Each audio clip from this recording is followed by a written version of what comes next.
Pada suatu hari, ketika liburan semester tahun baru, dua orang mahasiswa untuk pertama kalinya mau berlibur ke Thailand. Tapi, mereka bingung untuk membuat paspor. Karena bingung, mereka teringat memiliki teman di prodi hubungan internasional yang bisa mereka tanyakan.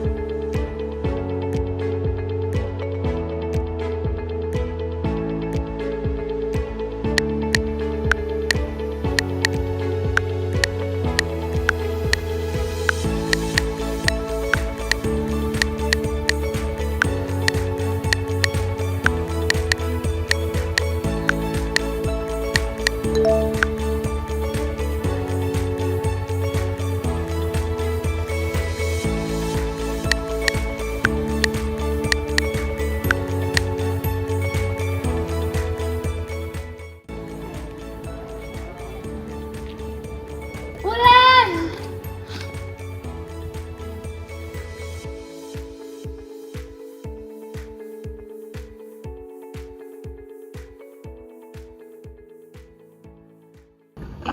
Halo Ulan, Alvin, udah lama ya nggak ketemu.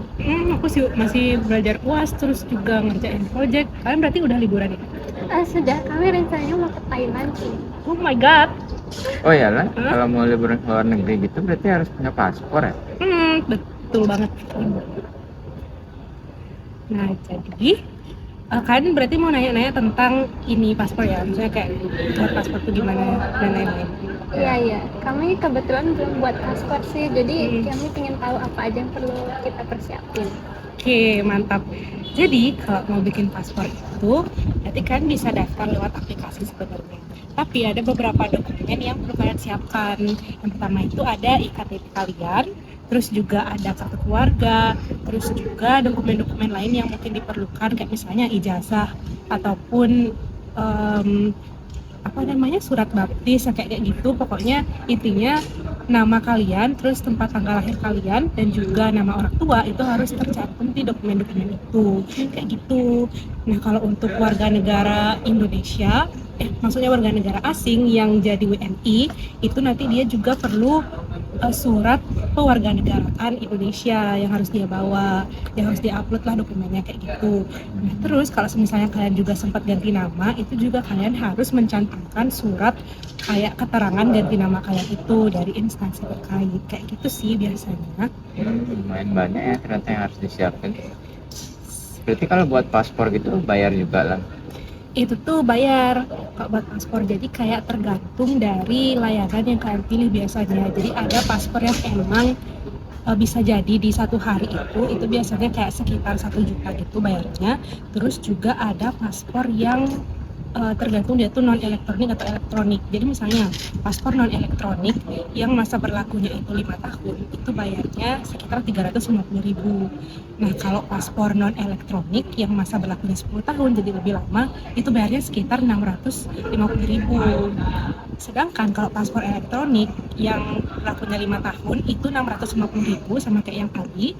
Dan paspor elektronik yang masa berlakunya lebih panjang atau 10 tahun itu dia bayarnya sekitar 950.000-an gitu. Oh gitu ternyata. Terus selain itu juga aku tadi kan mention ya yang di bagian aplikasi. Nah, itu kalian bisa download di HP kalian, tersedia di Play Store maupun App Store. Itu namanya aplikasi M-Paspor. Nah, nanti itu kalian kayak izinin akses aplikasinya. Terus kalian juga bisa isi keterangan diri dulu, daftar akun gitu, terus isi keterangan diri kalian, terus juga nanti akan dikirimkan OTP ke email kalian. Nanti setelah sudah itu nanti kalian bisa login di aplikasinya pakai email dan juga password yang udah kalian set. Terus baru kalian pilih deh kayak pengajuan layanan gitu, mau bikin paspor baru. Nanti ada tempat untuk upload dokumen-dokumen yang kalian perlukan, terus juga kalian pilih tentang usia kalian, dan juga nanti itu kalian akan berkunjung ke kantor imigrasi. Jadi nanti di kantor imigrasinya itu bakal ada menjalankan beberapa prosedur gitu kepada kalian. Seingatku itu kayak ada wawancara, terus juga kayak foto gitu untuk di paspornya, dan kayak ada sesi kayak verifikasi berkas ulang dari kantor imigrasinya. Jadi kayak kalian kesana itu harus bawa dokumen-dokumen aslinya. Kayak kalau waktu mendaftar di aplikasi kan pakai iktp. Nah waktu kalian kesana itu kalian bawa yang KTP asli, terus juga kartu keluarga yang asli, ijazah yang asli gitu pokoknya. Jadi supaya dokumen kalian itu bisa diverifikasi ulang sama petugas di sana, menjamin keamanan dan keaslian kalian juga. Ternyata banyak juga yang harus disiapkan. Syukur kita nanya ulang. Iya bener banget. Prosedurnya itu kayak gimana aja sih di sana? Kalau di sana itu seingatku ada wawancara gitu ya, cuman aku lupa juga gitu karena kayak udah lama bikin, terus aku agak takut salah. Tapi good newsnya adalah karena aku kerja di kantor imigrasi, jadi kalau mau tanya-tanya itu sebenarnya bisa tanya sama aku biar kayak lebih jelas pada keluarga. Kalian mau nggak ketemu kakak? Mungkin aku bisa tanya. Boleh banget. Tapi apa nggak ganggu kakakmu? Sekarang sih jam makan siang ya. Coba aku telepon dulu ya, seharusnya dia lagi makan siang sih.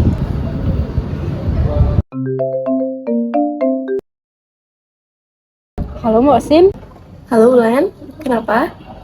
temannya adik mau tanya tentang kayak prosedur pembuatan paspor gitu yang di kantor imigrasi. Mbak Sim bisa nggak kira-kira ketemu sekarang ya? Bisa mumpung aku lagi makan siang nih dekat kantor, kamu mau nggak kesini aja? Oh oke. Bisa kok, nanti aku kesana sama teman-teman. Nanti jangan lupa di share ya Pak. Oke, aku tunggu ya. Hati-hati. Oke, bye-bye.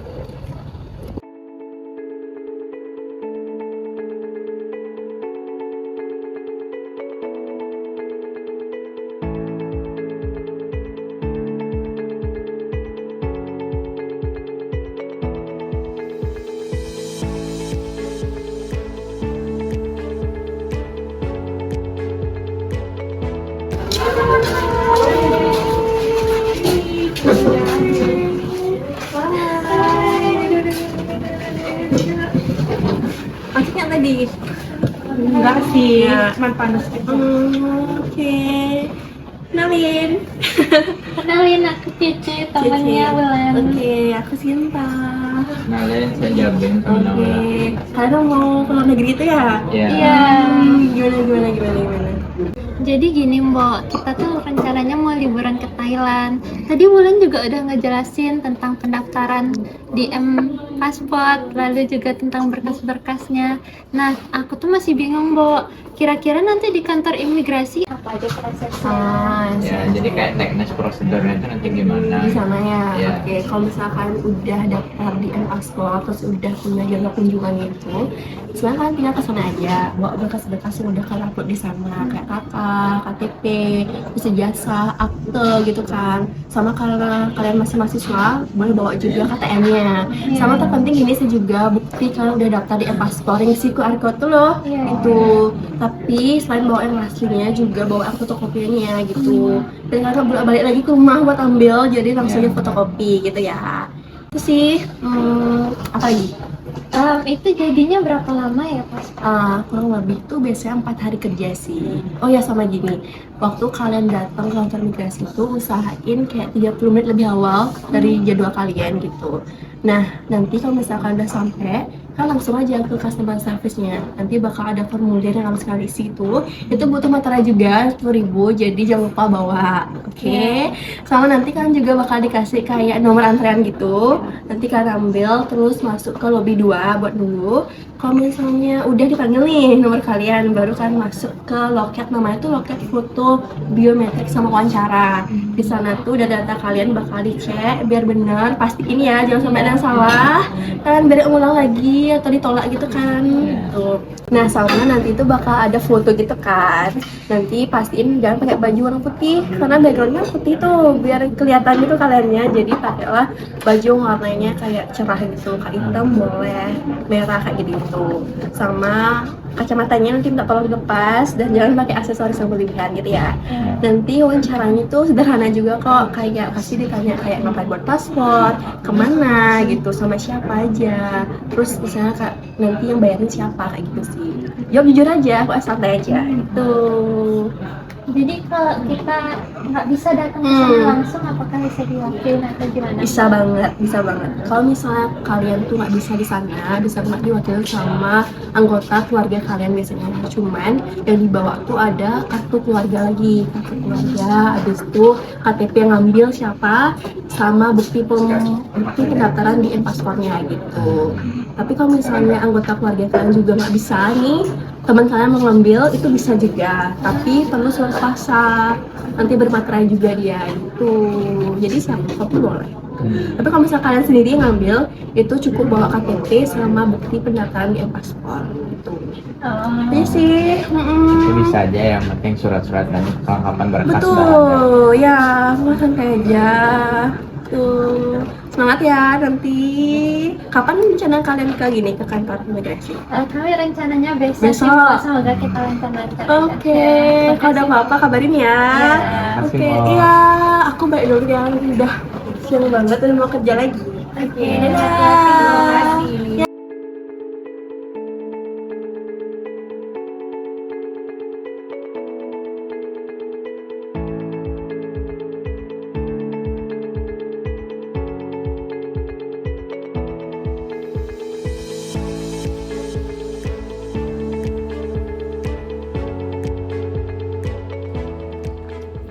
Cepet ya ternyata pembuatan paspor. Ya, lumayan. Syukur waktu itu udah nanya-nanya. Jadi sekarang kita udah tinggal siap berangkat aja. Tunggu, tapi setauku biasanya paspor itu warnanya biru deh, kayak punya Om Gongkes. Oh iya ya, punya kita kok hijau ya? Apa ada yang salah? Coba ntar aku telepon Om biar bisa aku tanyain. Oke.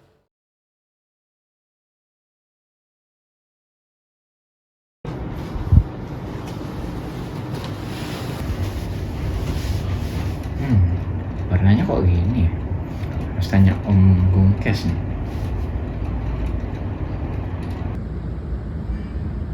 Halo, gimana Bin? Kami itu kan mau liburan ke luar negeri, terus kami baru habis ambil paspor. Tapi paspor kami ini warnanya hijau, beda sama punya Om. Ini memang bener ya kayak gini atau ada kesalahan sistem kiranya? Oh, itu bukan, emang kayak gitu, udah biasa. Kalau misalnya warga negara Indonesia memang punya paspor hijau atau yang disebut dengan ordinary paspor. Biasanya kan kalau kamu mau keluar negeri, berlibur, kalau nggak untuk studi, terus misalnya untuk bisnis pribadi atau bahkan kunjungan keluarga, emang pakainya paspor yang hijau sebagai warga negara Indonesia, masyarakat pada umumnya. Karena warna dari setiap paspor itu punya fungsi yang berbeda-beda. Kalau tadi kan udah warna hijau. Nah, beda lagi dengan paspor yang warna biru yang Om punya. Itu namanya paspor kedinasan. Dimana digunakan untuk kunjungan-kunjungan pekerjaan yang berkaitan dengan kedinasan. Itu berbeda banget sama paspor diplomatik. Jadi memang urusannya di pekerjaan. Nah, itu kamu nggak bisa dapetin di kantor imigrasi. Itu harus diterbitkan langsung oleh Kementerian Luar Negeri berdasarkan permintaan dari instansi yang terkait. Kalau paspor hitam, beda lagi hitam. Itu benar-benar khusus banget, itu namanya paspor diplomatik. Biasanya dipunya oleh para diplomat, oleh pejabat tinggi RI yang digunakan untuk urusan diplomatik. Misalnya ada penempatan kedutaan, terus ada misalnya penempatan untuk konsulat RI, sama yang paling penting banget ya Ibu, yang paling penting banget itu biasanya digunakan untuk pertemuan-pertemuan antar negara yang bersifat diplomatik langsung. Itu kalau udah paspor hitam beda lagi spesialitinya, treatmentnya udah beda banget, tapi tetap sesuai dengan aturan diplomatik internasional kayak gitu. Berarti kan? Oh gitu ya Om, aman berarti ya? Baiklah, makasih Om. Ya, sama-sama. Om lanjut kerja dulu ya. Oke Om. Oh gitu, berarti udah aman nih. Baiklah, tinggal berangkat aja.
Halo kak, kakaknya orang Indonesia ya?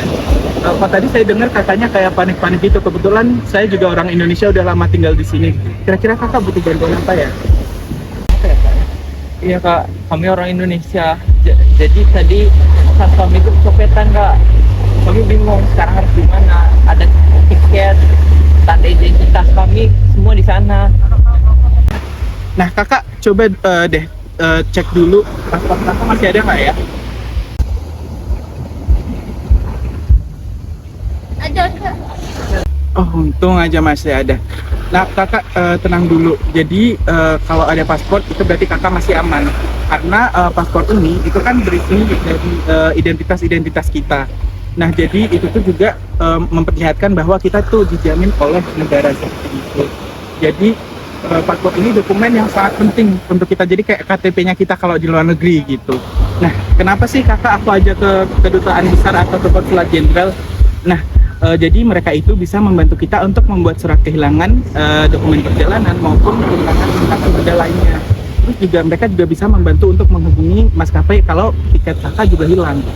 Dan kalau sampai paspor kakak itu hilang, tapi untungnya tidak terjadi. Nah itu mereka bisa membuatkan surat perjalanan laksana paspor atau SPLP supaya kakak itu tetap bisa pulang ke Indonesia dengan aman seperti itu. Jadi nanti kakak ikut saya ya untuk menuju ke kantor polisi dan juga ke KJRI dan KBRI. Makasih banyak kak, udah bantuin. Ayo sekarang kita langsung aja pergi. Ayo kak.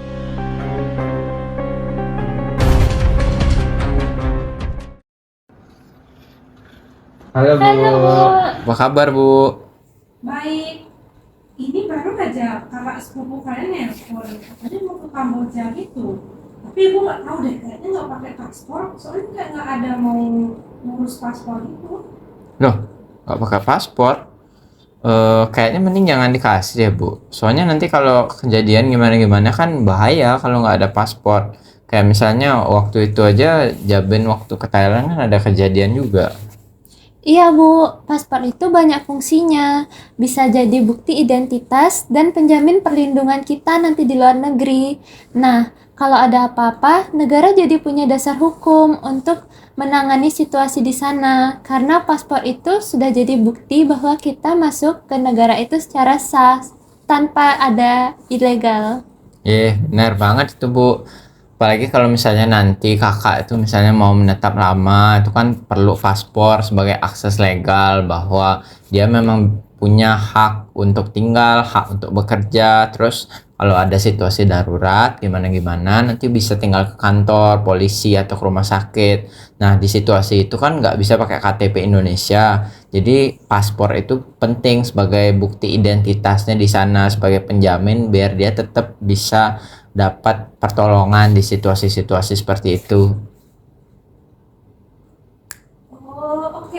Nanti ibu gini deh, ibu bilang deh ke kakak sepupu kalian biar lebih aman juga nanti di sana. Makasih Bu. Dadah!